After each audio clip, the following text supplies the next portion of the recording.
Halo semua. Apa kabar untuk hari ini? Semoga harimu selalu menyenangkan ya bro.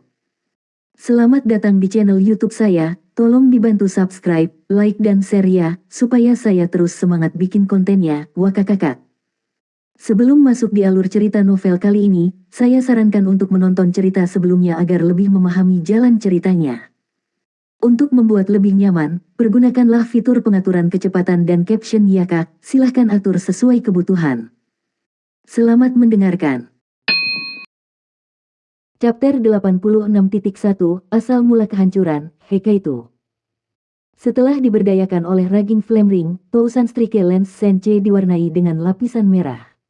Sebuah kilatan melintas di matanya, dan cincin jiwa ketiga Tousan Strike Lens tiba-tiba menyala.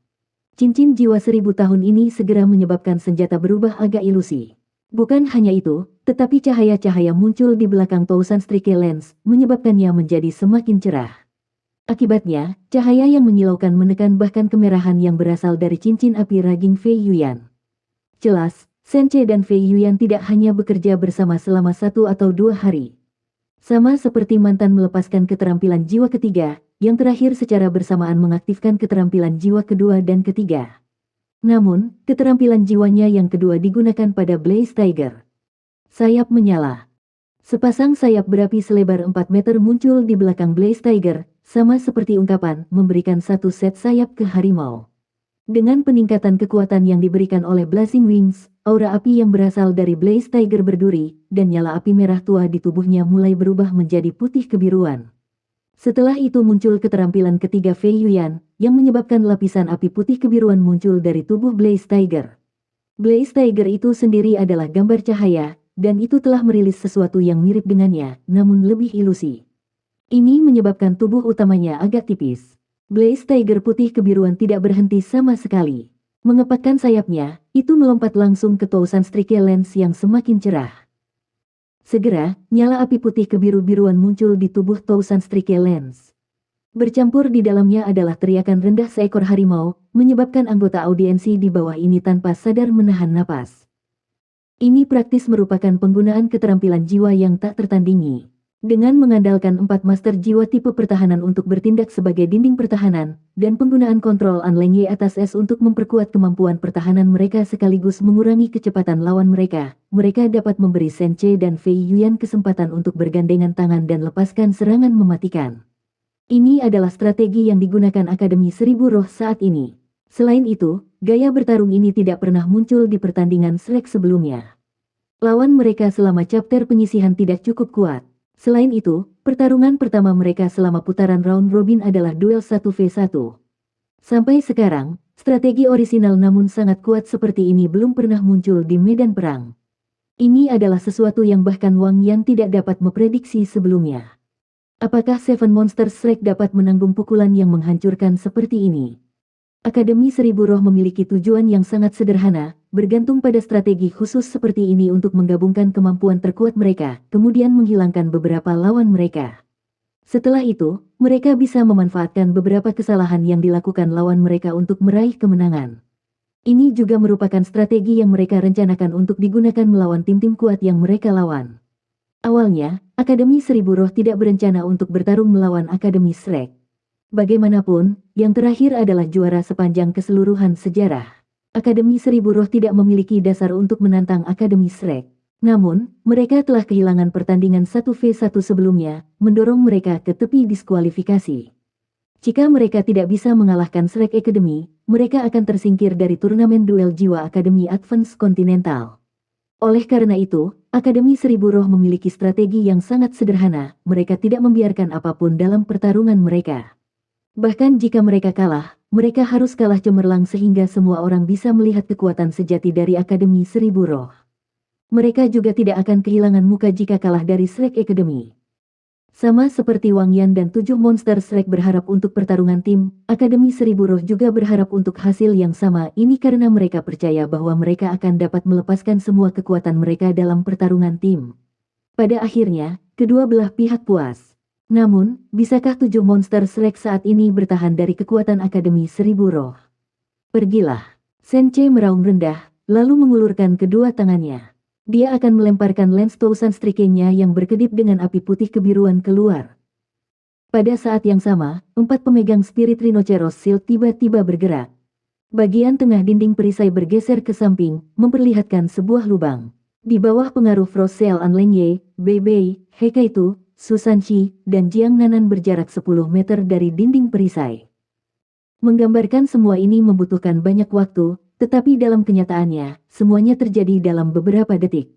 Sence bukan satu-satunya orang yang kuat dalam Akademi Seribu Roh, kerjasama dan kecepatan yang terlibat dalam keterampilan jiwa yang digunakan oleh Nyonya Kembar Api dan Es telah mencapai tingkat keterampilan yang ekstrim. Keempat orang dari Akademi Shrek yang saat ini memimpin tuduhan memiliki wajah kosong. Pada saat yang tepat ini, tanda putih muncul di tubuh Bei Bei. Tanda ini berbentuk salib, dan itu muncul tepat di dadanya. Namun, senyum acuh tak acuh melayang di sudut mulut Bei Bei pada saat yang tepat ini. Ini adalah senyum kepercayaan diri. Para anggota audiensi yang dapat dengan jelas melihat apa yang sedang terjadi, termasuk Kaisar sendiri, menahan napas pada saat ini. Apakah Shrek Academy akan mengalami pukulan berat di awal pertandingan? Pada saat yang tepat ini, mereka menyaksikan adegan aneh lainnya. Untuk membuatnya lebih akurat, itu adalah pemandangan yang menakjubkan. Tidak ada yang akan berpikir bahwa yang pertama dari 7 monster Shrek untuk melepaskan keterampilan jiwa adalah Huo Yuhao. Selain itu, dia bahkan belum merilis cincin jiwanya. Tanpa peringatan sebelumnya, mata Huo Yuhao menembakkan 2 sinar keunguan keemasan, masing-masing lebih dari 1 kaki panjangnya.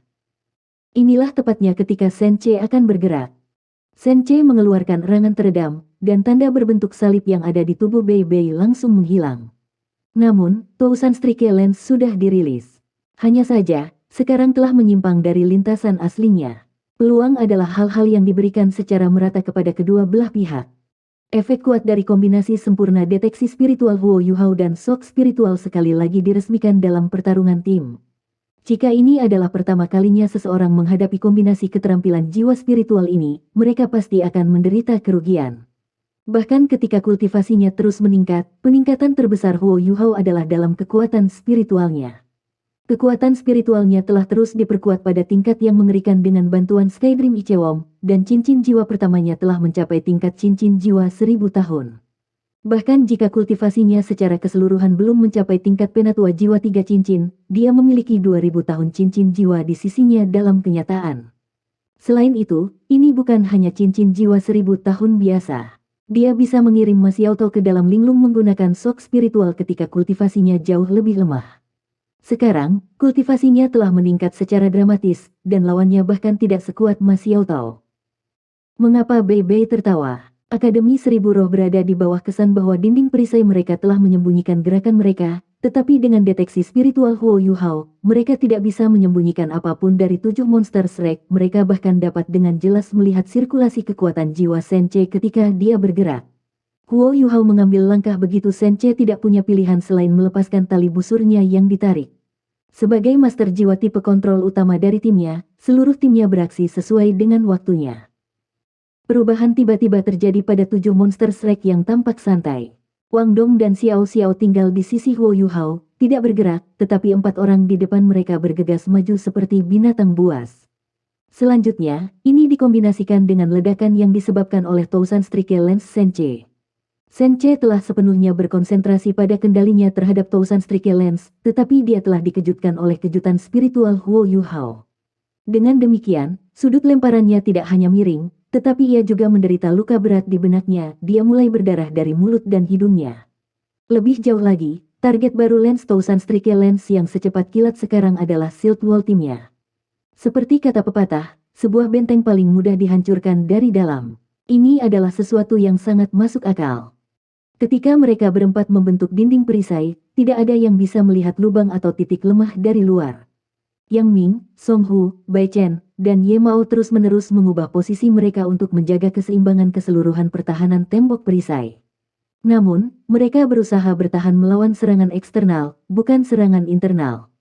Diperkuat oleh keterampilan jiwa Fei Yuyan, tombak kekuatan penuh Sence sepenuhnya mengenai dinding perisai mereka dari dalam. Dengan ledakan dahsyat, gambar perisai yang tak terhitung jumlahnya meledak terpisah dari dalam. Api putih kebiruan langsung melelehkan Frost Shield dan bahkan membakar Yang Ming, yang paling dekat dengan dinding. Dampak mengerikan yang disebabkan oleh Tousan Strike Lens membuat sisi kiri dinding perisai terpisah. Yang Ming dan Song Hu dikirim terbang, dan mereka mengeluarkan tangisan celaka karena api membakar mereka. Jejak darah sekarang bisa dilihat di lengan kanan mereka yang telah berubah menjadi perisai. Serangan habis-habisan Sence terhadap Bei Bei telah menyerang sisinya sendiri. Untungnya, Tousan Strike Lens tidak terbang lurus ke arah rekan satu timnya sendiri. Kalau tidak, cedera mereka akan menjadi lebih parah. Saat ledakan hebat ini terus berdering, Bei Bei dan Su Sanxi secara bersamaan mengeluarkan raungan. Meskipun mereka sebelumnya diperlambat oleh Frost Seal, mereka tiba-tiba mempercepat. Dengan cepat, Su Sanxi berjalan melalui tembok perisai yang rusak. Di sisi lain, Bei Bei menghantam bagian dinding tembok yang tersisa secara tirani. Heike itu tiba-tiba berhenti bergerak, seolah-olah dia adalah harimau yang sedang duduk. Setelah menghisap salah satu cerutu tipis jiwa kuatnya, suara gemuruh logam terdengar dari tubuhnya. Beberapa hari yang lalu, Su Sanxi telah menemukan meriam jiwa yang stasioner saat berperang melawan para siswa dari Akademi Teknik Canggih Jiwa Cloud Luo. Namun, orang yang menggunakannya hari ini adalah Heike itu. Huo Yuhao telah mempelajari seni alat jiwa di bawah Fan Yu untuk waktu yang sangat singkat. Fan Yu telah membangun fondasi yang baik untuknya, sambil memberikan pengetahuan dasar bagi sebagian besar insinyur jiwa juga. Di sisi lain, ketika Huo Yuhao sedang belajar cara membuat alat jiwa, Fan Yu telah memprioritaskan fondasinya di atas segalanya. Namun, Heike itu sudah belajar di bawah Fan Yu selama lebih dari 5 tahun. Dia tidak selambat kelihatannya di permukaan. Bagaimana bisa 5 tahun kerja kerasnya dibandingkan dengan pemimpin Akademi Teknik Jiwa Canggih Cloud Luo yang sebelumnya dilawan Su Sanxi? Melepaskan alat jiwa stasioner praktis transformasi ke tubuhnya. Ada perbedaan kualitatif antara benteng alat jiwa yang Heike itu dan Situ Yu buat. Alas benteng Situ Yu hanya memanjang ke arah kakinya, tapi kaki Heike itu benar-benar bisa disebut benteng. Di tengah suara logam yang terkonsentrasi, sebuah alas melingkar muncul di bawah kaki Heike itu, sepenuhnya menutupi kakinya. Chapter 86.2, Asal Mula Kehancuran, Heike itu. Ini adalah benteng asli, tidak mungkin untuk meninggalkan lokasi asli setelah diatur. Tempat yang telah dipilih oleh Heike itu juga agak aneh. Dia telah memilih tempat di tengah arena, sedikit menuju sisi Akademi Seribu Roh.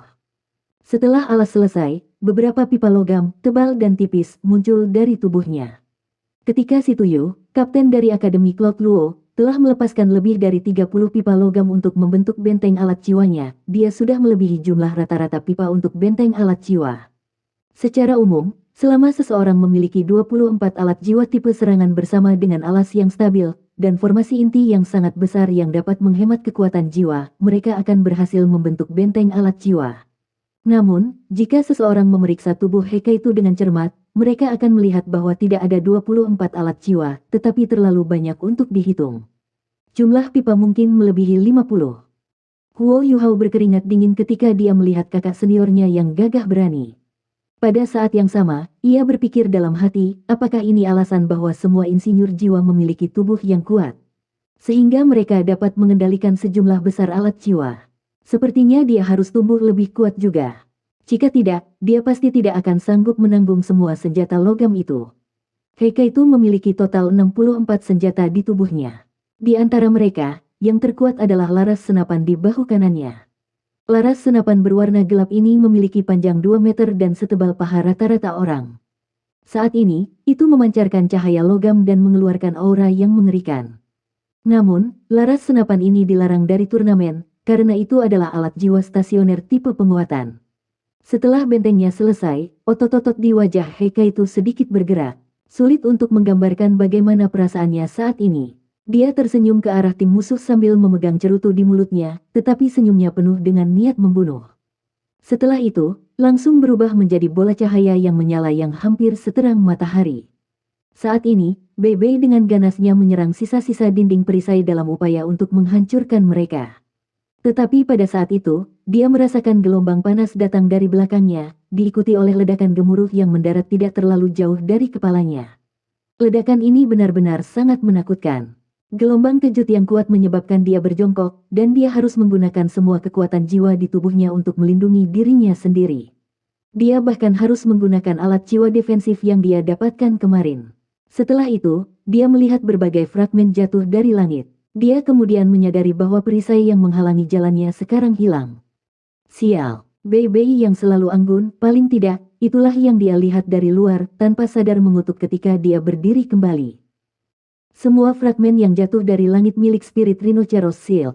Dia melihat bahwa penghalang pelindung di luar arena penuh dengan riak, dan bahwa sejumlah besar lingkaran cahaya dengan cepat berfluktuasi. Dia kemudian memperhatikan bahwa ada seseorang di tengah lingkaran cahaya itu, dan bahwa orang ini adalah Kapten Akademi Jiwa Semangat Canggih Semangat Spiritual, Sensei. Pada saat ini, tubuhnya berkilauan dengan banyak warna, dan 5 cincin jiwanya menyala satu demi satu. Namun, tidak peduli apa yang dia lakukan, dia masih ditekan oleh kekuatan yang menakutkan, dan tidak dapat menggerakkan satu jari pun. Bei bukan satu-satunya yang terkejut. Anggota lain dari Akademi Jiwa Seribu Roh tingkat lanjut juga terkejut dengan hal ini, karena keempat master jiwa tipe pertahanan mereka telah terluka akibat ledakan itu. Ketika Tousan Strike Spear telah melukai mereka, Yang Ming dan Song Hu berpikir bahwa mereka tidak beruntung. Tetapi ketika mereka melihat kondisi Bai Chen dan Ye Mao saat ini, mereka sedikit senang bahwa dinding perisai mereka telah dihancurkan. Dari 64 alat jiwa tipe serangan yang terpasang pada tubuh Heka itu, 63 secara bersamaan mulai berkilau, yang menjadi alasan mengapa tubuhnya tampaknya berubah menjadi matahari yang terik. Mereka semua kemudian secara bersamaan melepaskan kekuatan mereka ke arah yang sama. Tidak hanya mereka segera menghancurkan dinding perisai, tetapi mereka juga dengan keras membombardir Sensei yang belum pulih dari kejutan spiritual Huo Yu Hao. Meskipun keterampilan Sensei dimaksudkan untuk pertahanan, ketika dihadapkan dengan kekuatan yang menakutkan, dia langsung ditekan ke penghalang di luar ring. Kekuatan macam apa itu? Bahkan jika dinding perisai sebelumnya telah rusak oleh serangan internal dari 1000 serangan tombak, itu masih merupakan pertahanan yang telah didirikan oleh dua leluhur jiwa tipe pertahanan dengan sekuat tenaga. Namun, di depan benteng alat jiwa Heka itu telah runtuh seketika. Bei dan Susan Shi, yang tidak terlalu jauh dari satu sama lain, keduanya saling memandang dan melihat keterkejutan di mata masing-masing. Mereka berdua bukan satu-satunya yang menyembunyikan kekuatan mereka, dia Kaitu juga. Selain itu, kekuatan yang Heka itu sembunyikan sangat besar. Bahkan Susan Shi tidak sepenuhnya yakin apakah dia bisa memblokir serangan kekuatan penuh dari sebelumnya. Di bawah pangkat jiwa Sage, seorang insinyur jiwa memegang keunggulan tertentu atas seorang jiwa yang memiliki peringkat yang sama. Selain itu, bagaimana Heka itu dapat dibandingkan dengan insinyur jiwa kelas 4 yang normal? Jika bukan karena Huo Yu Hao, dia akan menjadi siswa nomor 1 dari Departemen Alat Jiwa Akademi Shrek dan juga satu-satunya kandidat untuk rencana tentara tertinggi. Namun, Huo Yu Hao saat ini tidak bisa berharap untuk mencocokkan pencapaiannya dalam hal alat jiwa. Selanjutnya, Heka itu telah menggunakan benteng alat jiwa, formasi terkuat yang dimiliki seorang insinyur jiwa. Karena itu, serangan kekuatan penuhnya segera menunjukkan efek yang menakutkan. Taktik yang digunakan oleh Tousan Spirits Advanced Soul Academy itu tidak buruk, tetapi memiliki cacat fatal, itu terlalu pasif. Itu tidak bisa menekan lawan mereka. Heka itu sudah mulai mempersiapkan saat dia melangkah maju. Dalam periode waktu yang singkat itu, dia telah menyelesaikan pengaturan benteng alat jiwanya dengan menggunakan otot-ototnya. Hanya 3 detik yang berlalu antara ketika dia mulai membentuk bentengnya dan ketika dia meluncurkan serangannya. Kecepatan ini mengejutkan para anggota Akademi Teknik Sun Moon Imperial Soul sehingga mereka semua berdiri. Bahkan di antara mereka, tak satu pun dari mereka yang bisa membangun benteng alat jiwa dalam waktu sesingkat itu, apalagi benteng alat jiwa kelas 4 yang begitu rumit dan kuat. Dengan mengandalkan sejumlah besar alat jiwa, Heka itu mampu melepaskan kekuatan benteng alat jiwa kelas 5 saat menggunakan kelas 41. Namun, dia tidak menggunakan kekuatan tangguh ini ketika dia membandingkan catatan dengan teman-temannya.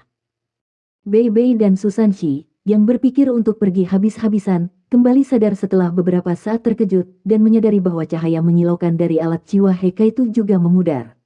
Ketika cahaya memudar, Sensei menggunakan penghalang pelindung di belakangnya sebagai dukungan untuk melompat ke arah cincin dengan susah payah. Pakaian kokoh yang dia kenakan sudah berubah menjadi kain dan telah mengungkapkan lapisan baju besi di bawahnya. Dentang, armornya pecah, dan begitu jatuh ke tanah, tubuh Sensei tampak kurus dan kurus. Dia segera membuka mulutnya untuk menarik napas, dan menggunakan tombak 1000 serangannya untuk menopang dirinya sendiri. Dia Kaitu memuntahkan sisa cerutu tipisnya dan melengkungkan bibirnya. Tidak buruk, Anda memiliki alat jiwa tipe pertahanan kelas 5. Tidak heran Anda berhasil memblokir serangan saya. Kau adalah raja jiwa pertama yang mampu menerima beban penuh dari alat jiwaku, benteng-benteng tanpa harus turun. Ayo, ayo. Setelah itu, alas bulatnya diputar. 64 alat jiwanya tipe serangan juga bergerak berirama. Bentengnya yang tak terduga ini bisa berputar 360 derajat. Selain itu, dia hanya perlu melakukan beberapa penyesuaian kecil pada tujuannya untuk menargetkan Fei Yuyan, yang masih berdiri di atas platform. Atau lebih tepatnya, dia membidik jiwa bela diri Blaze Tiger yang telah dilepaskannya. Saudara, tunggu apa lagi? Hei Kaitu berteriak, ketika semua orang berpikir bahwa dia perlu sedikit istirahat setelah serangan habis-habisan dari sebelumnya, laras senapan mulai menyala lagi. Fei Yuyan segera menjadi takut dan langsung melompat ke Blaze Tiger-nya untuk melarikan diri.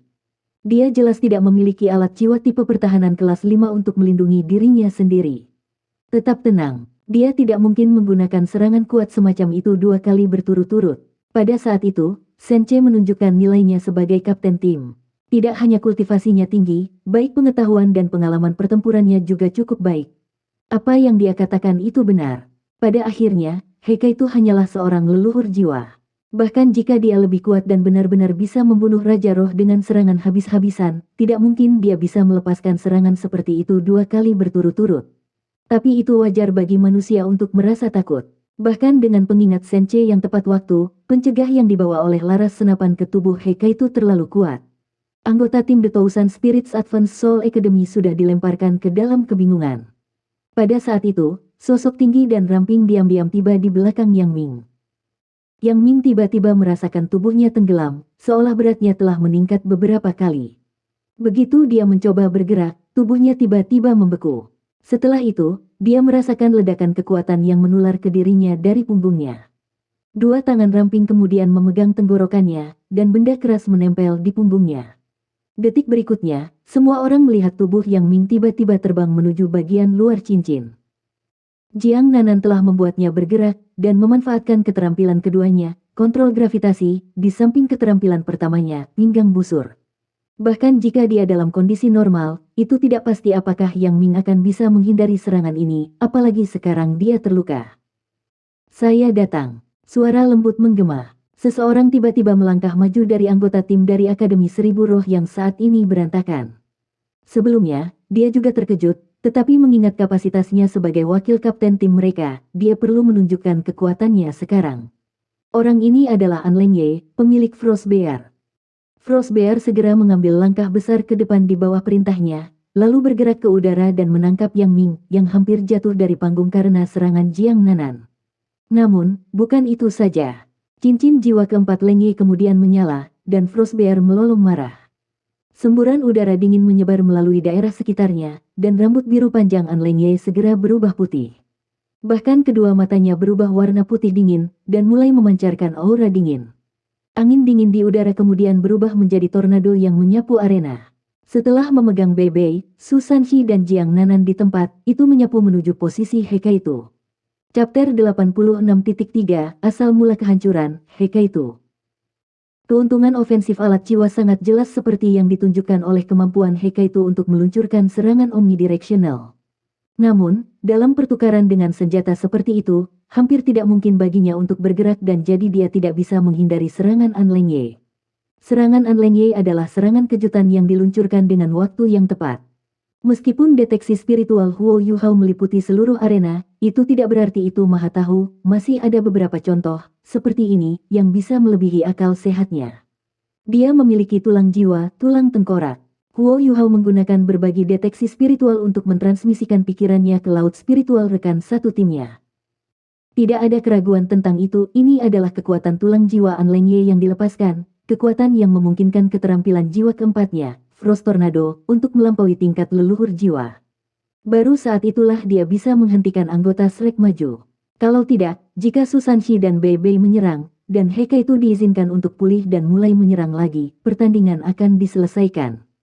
Kekuatan serangan An Lengye yang diperkuat telah mencapai tingkat Raja Jiwa. Bei Bei mengerutkan alisnya, lalu meletakkan tangannya di depan tubuhnya dan dengan cepat bergerak secara horizontal. Dia merilis awan petir yang tebal untuk melindungi tubuhnya sendiri, tapi dia masih dipaksa mundur oleh serangan kuat An Lengye. Namun, langkah kakinya menempatkannya tepat di depan Heike itu. Karena lawannya dapat menemukan masalah benteng alat jiwa, mengapa dia tidak bisa, sebagai pemimpin Seven Monsters Strike? Tepat setelah itu, bagaimanapun, Bei tiba-tiba merasakan tekanan pada dirinya meringankan. Lapisan penghalang telah muncul di belakangnya, penghalang hitam yang berdesir seperti air. Su Sanshi berbalik dan tersenyum nakal padanya. Cincin jiwa keduanya berkedap-kedip, dan dia tampaknya tidak mengerahkan kekuatan sama sekali saat dia mengambil Frost Tornado yang diperkuat. Ini adalah keterampilan jiwa kedua Su Sanshi, Mysterious Underworld Shield.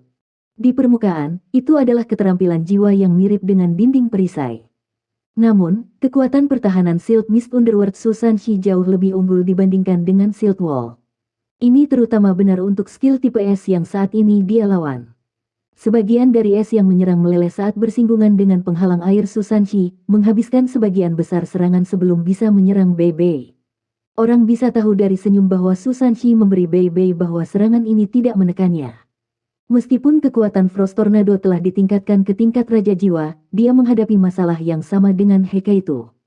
Pada akhirnya, Anlenge masih seorang leluhur jiwa dan tidak bisa mengendalikan skill dengan baik. Selanjutnya, serangannya adalah salah satu yang menargetkan area yang luas.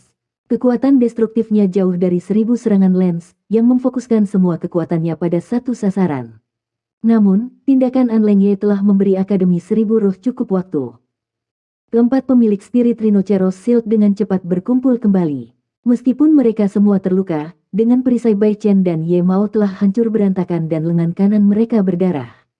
Mereka masih menguasai jiwa tipe pertahanan. Akibatnya, mereka masih bisa mempertahankan diri dan tidak sepenuhnya kehabisan kekuatan bertarung mereka. Ketika Anlenge meluncurkan serangan habis-habisannya, mereka telah berkumpul kembali dan dengan cepat berdiri di depannya. Senche juga dapat pulih sampai batas tertentu berkat waktu Anlenge membelinya, sementara Fei Yuyan yang berwajah merah dengan cepat kembali ke posisinya dengan mengendarai Blaze Tiger. Dia awalnya bersaing melawan Anlenge untuk posisi wakil kapten, tapi sekarang, dia akhirnya mengerti bahwa jarak di antara mereka terlalu luas. Senche berteriak, biarkan aku melakukan ini. Pada saat ini, dia tidak hanya dipenuhi dengan niat untuk bertarung pada saat ini, tetapi dia juga merasakan kesedihan dan kemarahan. Dari sudut pandangnya, pertandingan akan diputuskan tanpa 3 anggota terkuat lawannya membuat satu langkah. Seperti kata pepatah, pasukan yang membakar dengan kemarahan benar pasti akan menang. Pada saat ini, dia siap untuk mempertaruhkan segalanya untuk pertarungan ini. Kilatan dingin berkedip di matanya saat cincin jiwa kelima lens yang menyerang 1000 menyala. Dia berteriak ketika dia melemparkan senjatanya.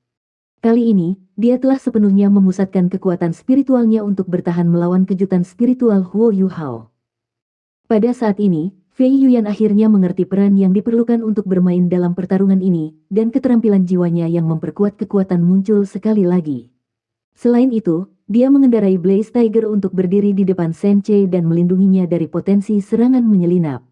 Target Senche bukan orang lain, tetapi orang yang telah mengganggu strategi serangannya, orang yang sama yang menyebabkan lintasan 1000 serang lens membelok ke arah rekan-rekan setimnya sendiri, Huo Yuhao. Meskipun tahu dia tidak punya harapan untuk menang, dia masih menyerang untuk melihat seberapa kuat musuhnya yang sangat misterius dan sangat kuat. Frost Tornado memblokir tidak hanya serangan Bei tetapi juga deteksi spiritual Huo Yuhao. Sebagai hasilnya, cahaya pijar lens dari Tiger Blaze yang ditingkatkan oleh Tousan Strike hanya muncul di deteksi spiritual Huo Yuhao saat ia meninggalkan Frost Tornado. Tidak baik, Bei berteriak tanpa sadar. Bagaimana Huo Yuhao semacam pakar misterius? Kekuatannya yang sebenarnya hanyalah kekuatan dari Grand 27 Soul Grandmaster 2 cincin. Hanya ada satu hasil jika dia menghadapi lens pemogokan 1000 Senche yang berperingkat Raja Sen yang telah didorong oleh tambahan oleh Master Jiwa tipe kontrol atribut kematian. Ekspresi Bei berubah, bersama dengan Hekaitu, Jiang Nanan, Wang Dong, dan Xiao Xiao. Wang Dong bergerak horizontal, ingin berdiri di depan Huo Yuhao. Namun, dia dihentikan oleh tangan kiri yang terakhir. Untuk mempertahankan Wang Dong, Huo Yuhao tidak ragu-ragu untuk menggunakan kekuatan besar dari Pincer Ice Empress. Ekspresi wajah 5 orang berubah sementara 2 dari mereka memiliki ekspresi biasa di wajah mereka. 2 orang ini adalah Huo Yuhao dan Su Sanshi. Sebuah cahaya hitam menyala dan Huo Yuhao tiba-tiba menghilang, sosok tinggi mengambil posisinya. Sosok itu mengangkat perisai kokoh, dan gambar kura-kura hitam besar muncul di belakangnya. Cahaya cincin jiwa keempatnya lenyap saat digantikan oleh cahaya cincin jiwa ketiganya. Dalam sekejap, cahaya hitam yang intens berubah menjadi gelombang sedingin es. Udara mulai berputar dengan keras, menyebabkan distorsi mengelilingi gelombang hitam. Perisai Xuanwu Turtle yang sudah sangat besar tiba-tiba menjadi 2 kali lipat ketika sebuah titik segitiga muncul di bawahnya. Begitu 1000 serangan lens tiba, itu menikam dengan keras ke tanah. Perisai ini langsung ditempelkan ke bahu Susanshi, dan permukaannya miring. Ledakan. Ledakan keras memaksa Susanshi dan Silk of the Xuanwu Turtle kembali 7 atau 8 meter sebelum dia bisa berhenti. Dan ini adalah dengan bantuan Cauldron Trilife Saurus Xiao Xiao. Pada saat itu, Wang Dong dan Xiao Xiao merasakan perasaan yang kuat, seperti gunung dari senior mereka yang bejat yang selalu berpegang teguh pada Jiang Nanan. Pada saat itu, mata Susanshi menjadi penuh dengan tatapan muram dan mantap, bersama dengan ekspresi kesombongan yang tak tertandingi. Ketika seorang master jiwa tipe pertahanan menghadapi seorang master jiwa tipe serangan dengan peringkat yang sama, biasanya tidak ada yang akan mendapatkan keuntungan. Namun, pada saat ini, Susanshi telah mengubah cara berpikir semua orang. Dia mampu mengandalkan kemampuan defensifnya untuk tidak hanya memblokir serangan Raja Roh yang tidak hanya memiliki satu cincin jiwa lebih dari dia tetapi juga sedang didorong oleh jiwa leluhur tipe api. Kekuatan pertahanannya saat ini dapat dianggap berada di puncak peringkat leluhur jiwa. Lampu hitam lenyap, mengungkapkan sosok lurus Susanshi. Perisai penyusuan Wu di tangannya sudah kembali ke ukuran normal. Dia menggunakan tangannya untuk menyisir rambutnya sebentar sebelum dia berkata dengan acuh tak acuh, sungguh santai. Wang Dong dan Xiao Xiao, yang awalnya dipenuhi kekaguman, tiba-tiba tergelincir dan hampir jatuh ke tanah. Mengapa Huo Yuhao tidak khawatir sama sekali? Ini karena Susanshi memiliki kemampuan yang tampaknya tidak memiliki kemampuan ofensif atau defensif, namun merupakan keterampilan jiwa tipe pertahanan yang bisa berubah menjadi sesuatu yang ajaib, pemindahan dunia bawah misterius. Dia bisa secara instan bertukar tempat dengan Huo Yuhao dengan mengandalkan pemindahan dunia bawah yang misterius, mengambil tempat Huo Yuhao untuk memblokir pukulan habis-habisan Senche. Namun, Huo Yuhao beralih ke lokasi Frost Tornado tempat Susanshi awalnya berada. Kekuatan Frost Tornado sudah mencapai akhirnya. Oleh karena itu, meskipun masih sangat kuat, itu tidak mengancam jiwa Huo Yuhao. Paling tidak, itu akan jauh lebih baik daripada ditusuk oleh 1000 serangan lens. Selanjutnya, Bei Bei dapat segera bergegas saat Huo Yuhao dipindahkan karena deteksi spiritual yang terakhir. Dia menarik Huo Yuhao di belakangnya, menggunakan punggungnya untuk menahan potongan terakhir kekuatan Frost Tornado. Pada saat yang tepat ini, mata Huo Yuhao menyala dengan cahaya merah yang menusuk mata saat dia mengangkat tangan kanannya dan mengarahkan jari ke langit. 6 cincin jiwa berwarna darah sekali lagi turun ke lapangan. Aura mengerikan dari 100.000 tahun jiwa binatang menyebabkan bahkan penghalang pelindung yang didirikan oleh 108 jiwa guru bergetar hebat. Aura sunyi yang dipenuhi dengan sunyi ini mungkin menyebabkan udara di sekitar Huo Yuhao tampak mengeras, dan gambar cahaya berkedip di belakang punggungnya. Hanya Hekaitu dan Jiang Nanan, yang melakukan yang terbaik untuk bertahan, yang dapat melihat bahwa gambar cahaya sebenarnya adalah kalajengking. Aku tuanmu. Suara rendah melewati alat jiwa memperkuat suara yang disiapkan sebelumnya dan beresonansi di seluruh Star Luo Plaza. Setiap penonton yang menyaksikan pemandangan menakjubkan ini tiba-tiba merasa seolah-olah hati mereka hancur ketika mereka mendengar suara ini. Para penonton kemudian menyaksikan sebuah adegan yang tidak akan pernah bisa mereka lupakan selama sisa hidup mereka. Frost Tornado yang awalnya mendatangkan malapetaka tiba-tiba berhenti di udara. Setelah itu langsung naik ke udara dan berbalik ke arah siswa dari Akademi Seribu Roh. Huo Yuhao juga tidak berhenti di situ, dan mengarahkan jari dari tangan kanannya ke Frost Bear. Yang terakhir tampak seolah-olah telah melihat makhluk paling menakutkan di dunia, menyebabkan tubuhnya bergetar hebat. Setelah itu hancur dengan peng kemotes cahaya yang memenuhi langit sebelum menghilang. Sebuah lenge mengeluarkan erangan yang teredam dan memuntahkan seteguk darah segar sebelum pingsan. Hal terakhir yang dilihatnya sebelum pingsan adalah mata Huo Yuhao yang tanpa emosi dan tak bernyawa menatapnya.